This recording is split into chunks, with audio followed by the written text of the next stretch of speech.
What's going on, y'all? Welcome back to basketball. I got a request to do this video. I don't know, it feels kind of like typical YouTube things where you do these little predictions and everything, but I'm gonna give you all my award predictions for the 2024-2025 NBA season. I try to read the comments at the end of the day, so you know what, it is what it is. And speaking of comments, make sure you guys like, subscribe, and comment. I've responded to every single comment on my YouTube channel up to this point, and I do read them every once in a while, so here you go. You're gonna get my predictions. All right, let's get into it. Before we even get into things, I saw something on my last video, this comment right here, no one. AVC, so I made a spreadsheet, and guess what? We're still back on the spreadsheets. No, seriously, I seriously read and reply to all of y'all's comments. Like y'all will see I get to this shit, but I don't know, that one made me laugh. Apparently I'm developing a reputation for doing this. I build spreadsheets for everything in real life, and so I will continue to do it here. But anyway, we're here to predict the NBA award winners. It's the start of the season, right? We've only had a little bit of time in the preseason, so why not give you guys a little prediction, let you into the mind of AVC and tell you guys where I'm kind of thinking. So we got a couple different things to talk about.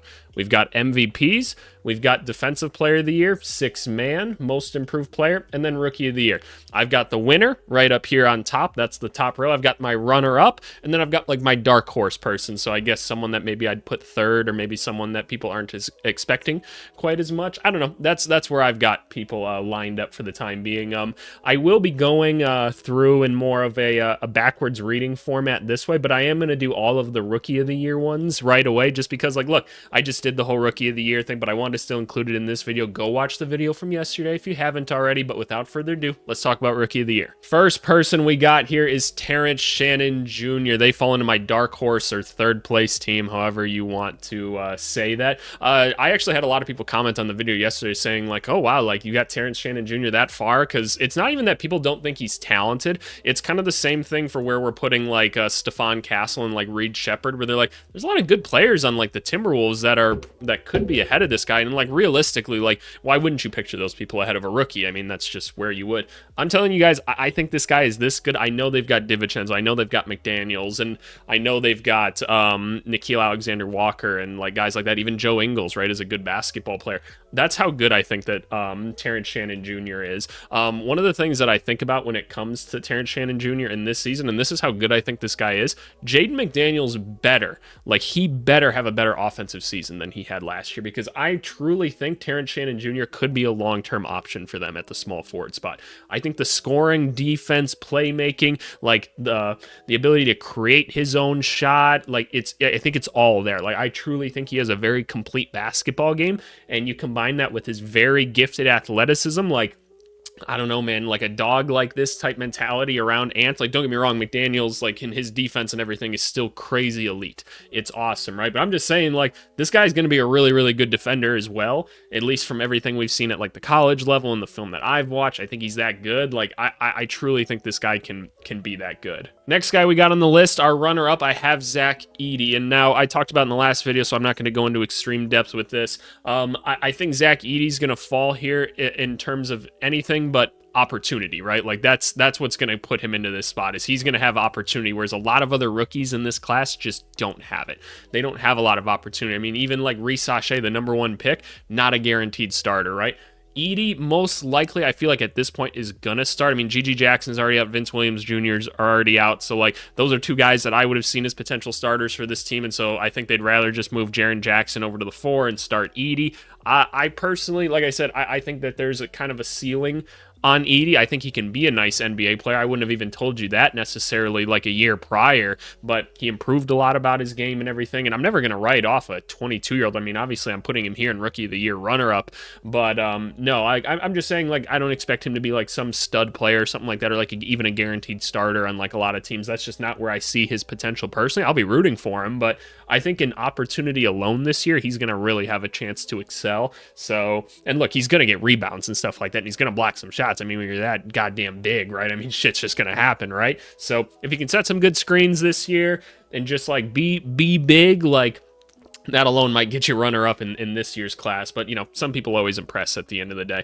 If we go on to the last one here, my Rookie of the Year is Zachary Reece-Sachet from the Hawks, even though I said not a guaranteed starter, and honestly, I wouldn't start him day one. I think about the Atlanta Hawks, and I see Trae Young, Bogey, Hunter, Jalen Johnson, Clint Capella. Like, okay, yeah, fair enough, because I saw something in the comments of the video or whatever where some people were like, oh, like would you not start him or something, or maybe you don't start him, like DeAndre Hunter comes off the bench because he's been a little bit injured, he gets some more minutes, and like that's an interesting thought, like it really is.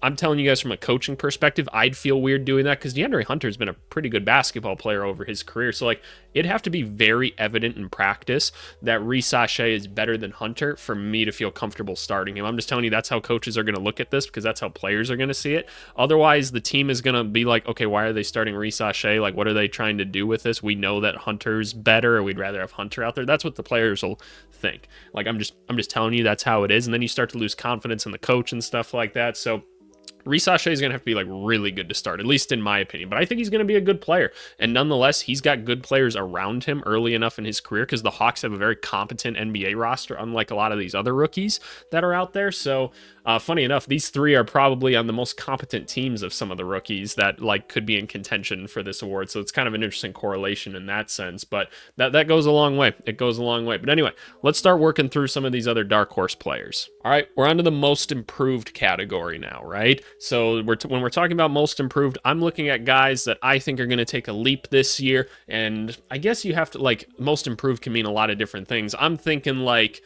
you know, like they were a good player and now they're like a really good player, something like that. Like maybe they're borderline all-star good or something. Maybe they make the all-star team this year. But nevertheless, who do I have here? First one, my dark horse, Cade Cunningham. I know, probably not the name that you guys necessarily thought. I truly think just with a competent roster around him, like they don't have a good roster this year around him, but at least there's like legit like NBA players and like role players on the team this year. That's how good I think this guy is. I think he's all-star level talented and smart already. I just think he's been on such like bummy teams that it just hasn't really worked out. We already saw in a Pistons preseason game, they kind of threw out a weird starting lineup. I was shocked to see Malik Beasley not be in the first five. Why wouldn't you just want, like, Malik Beasley is one of the best shooters we have in the NBA. Just put him next to Cade. You just need some floor spacing. Malik will get the shots up. Just put him out there. I'd go with him and like Asar, and like I know Asar like injured to start the year and everything. I get it. I don't want Ivy necessarily out there with him. I want them playing some minutes together, but I don't want to do a lot. I want Cade to be that dude and get his time out there. You play him with Tobias and Duran and then Fontecchio, right? A lot of shooting, a lot of smart basketball players around him. Let's just see what Cade can do. And I think with a competent lineup like that, I think you're really going to see his talent shine. So that's who I have for my dark horse most improved player. Sixth man of the year, right? Obviously, pretty easy one for you guys to grasp what I'm talking about when it comes to sixth man of the year.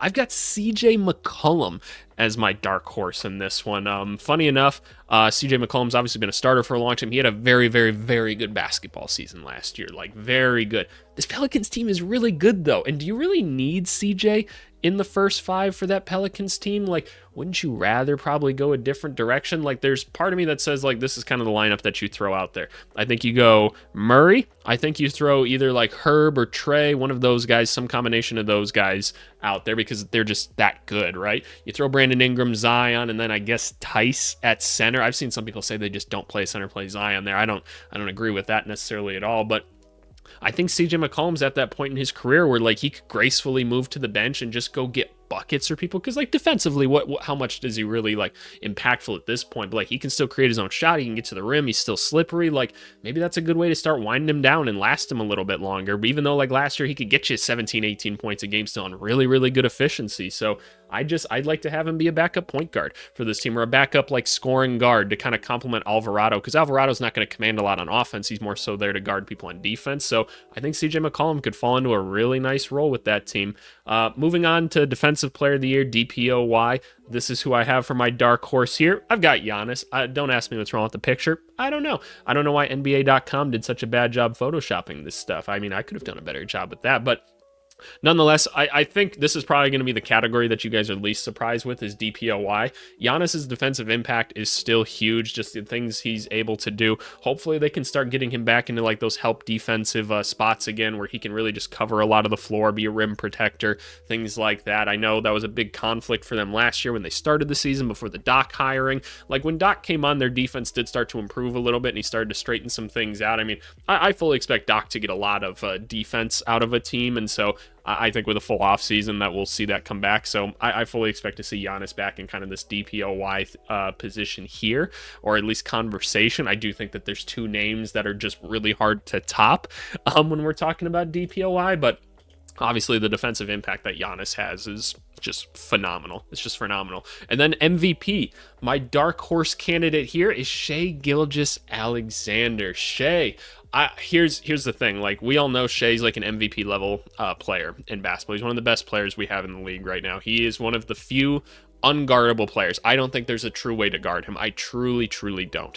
I think that he has too many counter moves. He's too elite at getting to his spots on the floor. Like, there's not a good way to stay in front of him. He's got too much size. He converts too many shots from all the places he wants to get to. I think he's unguardable. I truly think he is. Like, I think there's a handful of players in the NBA that I would say, like, if you just gave them the ball, like, nobody in the NBA could reasonably stop them.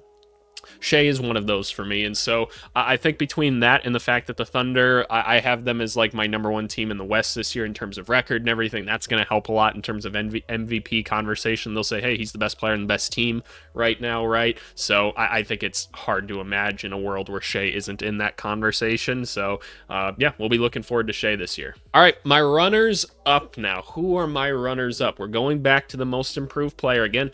Just had Cade Cunningham. Who do we have now for the runner-up of MIP? I've got Victor Wembanyama. Alrighty, so obviously we all know the talent that Wemby is and everything, and I feel like a lot of us, like, if you told me he was like number one on this list, cool. I don't blame you at all. I don't blame you at all. Like, this guy's so incredibly good, and like his stats last year were awesome and everything. Could he take another big leap? Yep, he certainly could. He really could. And I think he'll certainly be in the conversation. That's why I have him as the runner-up. I think a big part of it is going to be, like, I don't think his team will necessarily win enough games to, like, decide it. And I feel like people already think of Victor Wembanyama as, like, that good, so I feel like that holds him back in the argument a little bit as well. I feel like the award typically goes to people we just don't really know as well, and Wemby's name is everywhere. But, like, again, he might just be so good. And I mean, we've looked at the stats internally on my Discord. By the way, join the Discord if you haven't already. We're having great conversations on there every day. Thank you to all of you that are on there. Somebody pulled up a stat on there saying, like, oh yeah, no, like, when you've got like a DPOY or something like that, like, your team is always at least like this good. And so when we look at the plus minus numbers of Wemby and like the fact that, like, yep, he was a defensive player of the year candidate and stuff like that, like, we expect to see at least like this many wins, like, out of this team. And so reasonably, I think that there'll be a play-in team just because, like, the rest of the roster isn't elite by any means, and Vassell's out for the start of the year, which, again, we were talking about, like, Stephon Castle and his maybe case to try to get into a Rookie of the Year conversation or something like that. But Wemby, yeah, Wemby's awesome. Moving on to Sixth Man of the Year. Who do I have next year? I have Dante DiVincenzo, another shooting guard, and a shooting guard on the Minnesota Timberwolves, who had the Sixth Man of the Year last year in Naz Reid.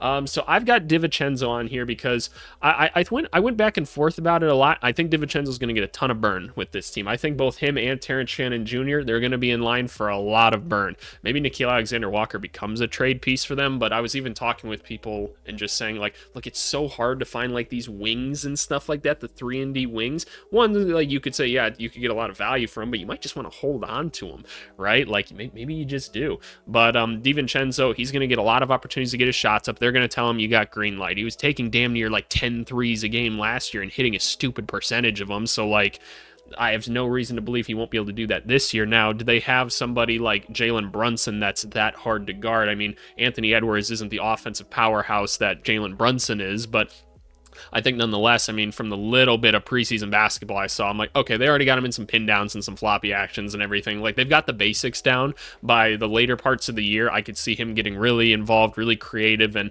potentially getting some spot starts here or there if, like, something happened to Conley, and certainly if something happened to Ant, right? So I could see something like that being the case, but I think DiVincenzo is going to get a real chance to shine in that role this year. I think they're going to ask a lot of him offensively, so I hope to see that. He's a really valuable player for them, and yeah, that's who I got for Sixth Man runner-up. DPOY runner-up. This one, I told you guys this is the category that you'll be most like familiar with, but I'm betting you guys are curious as to like who I have in each spot, and I've got Rudy Gobert here, which I think you guys can probably figure out who's on top for this one. But Rudy Gobert, we can say whatever we want about him offensively, and maybe the minutes that he'll get this year. I expect like somewhat of a decline, maybe not now that Randall's there, just because like before I made the argument that Cat and Naz should be on the court a little bit more together, but now with Cat gone, instantly your offense just becomes harder, so maybe you have to lean into the defense even more. But Rudy's obviously still one of the best defensive players we've ever seen in the NBA, and not even all the numbers show up on like analytics and stuff like that because there's no possible way to track it. Because look, like y'all got to realize there's just some people that aren't going to challenge Rudy. Like they're just not going to. Like, don't get me wrong, if I'm on a court, like, and I'm a psychopath, y'all, like I'm a psychopath with how I attack people. I've ended up on too many like highlight reels, which you guys don't need to find, but I promise you they're out there, of like elite prospects or elite college players, because I'm trying to block shots and like dunk on people and stuff like that. But you know, I get rejected and stuff like that. Even I'm like, why would I even try? Like the odds of me surpassing like Rudy Gobert in terms of like his defensive instincts just aren't worth it, right? So a lot of times people are just passing up on that stuff. That's how good this guy is. He really sees the floor defensively, offensively. Yeah, obviously he's got his struggles, but that's not what we're talking about. We're talking about defense, and that's something that guy has. All right, runner up for MVP. Who for MVP are we thinking right here? I'm curious who you guys have. By the way, leave things in the comments and everything below. But my runner-up for MVP is Nikola Jokic. Nikola Jokic, debatably the best player in best basketball player in the world at this point. I mean, I just thought about the Olympics and everything when thinking about this, and I'm like, the Serbian team is not nearly as good as like Team USA, but when he was on the court, it was like a net neutral for those teams going against each other. Like that's how impactful that this guy is. He's so incredibly gifted at what he does, like, and he treats it as a day job, right? I mean, it's hard not to love Jokic and everything he does. I don't need to explain why Nikola Jokic is so good to you guys. He's one of the best players we've ever seen, just in all the things he can do without being a good athlete. And I shouldn't call him a bad athlete. That's not true. You can be athletic in other ways. You can be athletic in like your reflexes and like where you're at on the court and like having good hands and stuff like that. He's just not explosive. He's not an explosive athlete, right? So those are who I have for my runner-up. So we got Jokic, Rudy, DiVincenzo, Wemby, Zach Edey. Let's move on to our finalists. So obviously we had Reece Sachet for Rookie of the Year. Who do I have winning MIP this year? Who is AVC's most improved player? I've got Jalen Williams from the Oklahoma City Thunder. I absolutely love this kid. I love his game. I love his heart. Like, dude just seems like a really good dude and an even better basketball player, which I can't confirm that part necessarily, but I love his basketball game. I think he's one of the best transition players we have. Funny enough, I think Terrence Shannon Jr. is actually one of the best transition players we have in the NBA already as well. I'm going to keep hyping up this dude. I love this guy as a talent. I'm in love with Terrence Shannon Jr., but I'm in love with Jalen Williams just as much. I think his ability to go get his own shot is starting to develop more and more. Like, he had a really good three-point shooting year last year. He's got an ability to get to the rack whenever he wants to. He initiates offense really, really quickly. He's extremely decisive. Defensively, he's more than capable. He's a nice switchable defender. He's got good size. I personally think Jalen Williams has the potential to be an all-star player this year. I truly, truly think that. I think that there's a chance that he can put up like 20-plus points a game, and the Thunder could be that good, and they'll say, oh, well, we got to have Jalen Williams on the all-star team. Like, that's how good I think this guy is, and I think like being on an all-star team for the first time will help like propel him.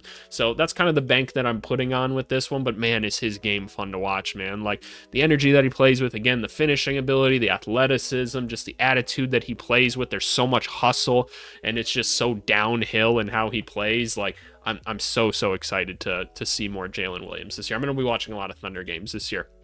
All right, sixth man of the year. Who do we got now? We've had DiVincenzo, we've had CJ McCollum. Now I've got another shooting guard in Malik Monk. Doesn't sixth man of the year just feel like a shooting guard's like award to win? I always just think back to like Jamal Crawford and Lou Williams, because that's who I grew up with those guys winning those awards. You're wondering where Naz Reid is, so I'll get to that. Just let me talk about Malik Monk for a second. Malik Monk probably going to be coming off the bench in some capacity, whether it's for Kevin Huerter or Keon Ellis. It's just he tends to play better off the bench. I think the spark plug that he provides that team is so well like documented now at this point, especially when like he was out for like the postseason last year and we saw how the Kings struggled without him. Like his just ability to like create shots and even make defensive impacts just because he lunges into like passing lanes so quickly. And like I can tell you for a fact, because I've talked to people, like they talk about his ability to like read passing lanes in their scouting reports pretty quickly. Like they're like, hey, like you can't be making like errant passes around him because he wants to go get that little poke and then go down and dunk on somebody. Like that's actively what he's trying to do all the time. This guy lives for highlights. But his shot creating ability and just like the minutes that he's going to get, and he's clearly in that 6-man role as well. Like we all know that that's what he's doing. It's going to be an easy way for people to vote for him. So if he gets upwards of 16, 17, 18 points a game or something like that, I see no reason why Malik Monk can't win this award. And I think the Kings will be good. I think they'll be pretty good this season. So I think that goes a long way. But where's Naz Reid? I personally think, and this is part of the gamble of doing this stuff, right? I mean, I don't like to always predict this kind of stuff, but Naz is going to start the season because Randall's out, right? And I think that there's going to be enough times where like people are going down with little ticky-tacky things that Naz might get enough starts to where like, I don't know. I feel like he might not even qualify for the award. I think he's like, if he's coming off the bench the whole year, like throw this whole thing out, like you might be able to just put Naz Reid right back up there because they're going to need him even more offensively than they did last year with Cat gone. But I just think that, look, if like Randall, who continues to get hurt and stuff like that, if he gets like a little like nagging injury, the team's going to feel a lot more comfortable being like, okay, well, we have Naz Reid. We can just throw Naz Reid out there. So you just chill or whatever, right? So I think that might just take him out of the running more than anything else. But if you want to tell me Naz Reid is 6-man of the year, like, I'm not going to stand in your goddamn way. Not a chance. All right, DPOY, you guys know who this one is. It's Victor Wembanyama. If Victor Wembanyama's healthy, is there any reason to believe, and like we've seen this on 2K already, he just wins the next 12 of them? Like, in all honesty, like there's no way. He should have won it last year, and that's no knock against Rudy Gobert. No knock whatsoever. Like, Victor Wembanyama, I've never seen people just decide to like not attack someone like they have him. Like Rudy Gobert was a different level of that stuff, and then we met Wembanyama. Like there was even a step above that. It was a quarter of the way through last season before people just like, a lot of times, so like I was a guard, right? I attack a big, like a 7-footer or something like that. I land on 2 because I'm like, okay, I can't necessarily just go right up and compete with him, right? So you got to get him on a pump fake or something like that and then kind of like get around him and finish underneath the hoop or something like that. That's how you have to attack a lot of those guys, or do it with a floater or something like that. You literally can't do a floater against this guy. And if I try to do those little pivot moves and then try to go up around him or something like that, he will block me with his elbow. And so I saw after a quarter of the season, dudes just be like, nah, fuck that, I'm not. Nope. Like even like, cause they'd go to that little jump stop and they'd look and they'd be like, nah, I'm gonna pass that shit out. Like it's not gonna happen. And his ability to go lock up on the perimeter and stuff too, like we can even just look at the plus minus numbers, right? It's just stupid the difference that he makes, and that's because of his offensive impact as well. But like defensively, I mean, he was right there with Rudy Gobert for all of his analytics and everything. I personally think they just didn't want to give it to a rookie, but I'm not going to tell you Gobert wasn't a good player. And if you want to tell me you think Rudy will win it, that's totally fine. I understand Rudy's been amazing, but man, I don't see why Wemby doesn't win like the next 12 if he's healthy. So man, shout out Victor Wembanyama. He's amazing. And then MVP, I take it you guys can guess this one too based off who I've already picked. I've got Luka, and I feel like that's the popular choice this year. This just feels like the year that Luka puts it all together. Like it just feels like the narrative is set now. Like he just went to the finals, right? People have openly criticized like, hey, what are the 2 things wrong with Luka, right? His attitude at points, right? Especially just because he just kind of checks himself out of the game, like mentally. And then the defense at times. We saw he can play lockup defense in the playoffs. Like, awesome. I'm not saying we're expecting that necessarily this like regular season or anything like that. It's good to know he can do that in the playoffs, but like there is no way he acts that way again, right? Like there is no way that like ownership and coaching and players allow him to do that, right? There's just no way. I can't imagine they allow for that level of immaturity anymore. And I love Luka. Like it might sound like I'm bashing him with that, but I'm just saying like there's not a lot of other flaws in this guy's game. I mean, we saw the full court shot, like hook shot he made the other day, and like it's just the dude's magical, right? He's just absolutely magical in some of the things that he can do on the court. He's so smart. He sees everything so well. He's so strong and so skilled. I don't know, man. I love Luka Doncic's game. I think the Mavericks are going to be really good this year. Adding Klay Thompson was awesome. Adding guys like Najee Marshall were awesome, right? I just think this team is set up really well. Like, he's got a perfect team around him. I hope they use PJ Washington in an even better role this next year as more of a Draymond Green type of guy.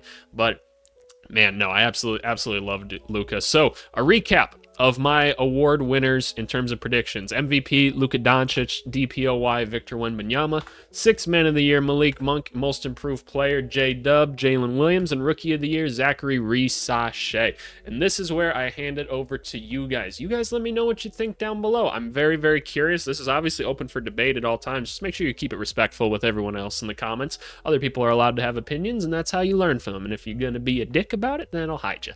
But anyway, no, seriously, I really, really appreciate it. We're getting into the start of the season. I love just having basketball to watch again. And please hop on the Discord. I'm giving my little like insights from the games I'm watching and stuff this year. And like, we're all just talking hoops all day. Like, people are talking hoops in there all day. If you're a hoop sweat, come jump in.